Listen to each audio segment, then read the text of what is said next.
Hi guys, అందరూ ఎలా ఉన్నారు? నేనైతే మధ్యాహ్నం దాకా చాలా బాగాలేదు. ఇప్పుడైతే చాలా చాలా హ్యాపీగా ఉన్నా. ఈరోజు మీరు ఎలా ఉన్నారు? సాడ్గానా లేదా హ్యాపీగానా? నాకు కమెంట్ చేయండి. ఈరోజు నేను చెప్పాలనుకున్న విషయం ఏంటంటే ప్రేమలో ఉన్న అమ్మాయిల గురించి. చాలామంది 10 రోజుల నుంచి పాచిపోయిన నిక్కర్తో అసలు పళ్ళైనా తోమడా లేదో తెలియని వాళ్ళ లవర్ బైక్ మీద అటు ఇటు తిరిగేస్తుంటే కత్రినా కైఫ్కి చెల్లిలాగా, కాజోల్కి అక్కలాగా అందంగా రెడీ అయిపోతారు వాళ్ళ లవర్ల కోసం అమ్మాయిలు. అంతా బాగానే ఉంది, వాడు కూడా చూసే నా కోసం ఎంత ఎఫర్ట్ పెట్టిందని హ్యాపీగా ఫీల్ అయ్యే వాళ్ళు ఉంటే చాలా హ్యాపీ. కానీ కొంతమంది ఫ్రాడ్స్ ఉంటారు కదా, ఇంతకన్నా అందమైన అమ్మాయి కనిపిస్తే ఏదో ఒకటి చెప్పి వీళ్ళని వదిలేసి వెళ్ళిపోతారు. కానీ కొంతమంది అమ్మాయిల గురించి కూడా నాకు అర్థం కాదు. ఇంట్లో కని పెంచి పోషించి చదివించి ఉద్యోగం వ్యాపారంలో ఎక్కడో దగ్గర సెటిల్ అయ్యేంత వరకు పేరెంట్స్ తోడుగా ఉంటే అమ్మ నాన్న ఒక్క మాట అంటే పడరు. మన కోసం అస్సలు ఏ రెస్పాన్సిబిలిటీ తీసుకోలేని ఒకడి కోసం ప్రేమ అని పేరు చెప్పి వాడు రామాయణం, మహాభారతం, భాగవతం తిడుతున్నా హ్యాపీగా భరిస్తారు.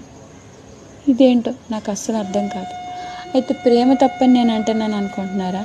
కానే కాదు. నిజంగా ప్రేమ తప్పైతే ఈ ప్రేమ పారు దేవదాస్తోనే ఆగిపోవాలి. ఇంతవరకు ఎందుకు వస్తుంది?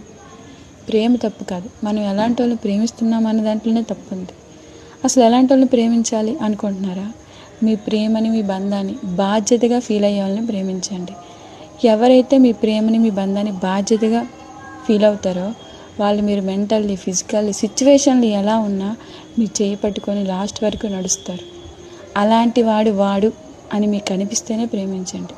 ఒకవేళ ఆల్రెడీ మీరు లవ్లోనే ఉంటే గమనించండి, అసలు మీ విషయంలో తను ఎలా ఉంటున్నాడు, రెస్పాన్సిబుల్లా కాదా? ఆ రెస్పాన్సిబుల్ కూడా మీరు అడిగితేనో, ఆరా తీస్తేనో, గొడవ పడితేనే వస్తుందా, లేకపోతే ట్రూగా లోపల నుంచి తన మనసులోంచి వస్తుందా అని అర్థం చేసుకోండి. ఏమైనా తేడాగా ఉందంటే వదిలేయండి. ఎందుకు ఇలా చెప్తున్నానంటే మీరు లైఫ్ లాంగ్ అలాంటి వాడితో ఉండి బాధపడే కంటే కొన్ని రోజులు బాధపడి మూవ్ ఆన్ అయిపోవడం చాలా మంచిది. ప్రేమ అంటే భరించడం కాదు, ప్రేమ అంటే ఒక బాధ్యత. ప్రేమని బాధ్యతగా ఫీల్ అయ్యే వాళ్ళని ప్రేమించండి. Thank you. Love you guys.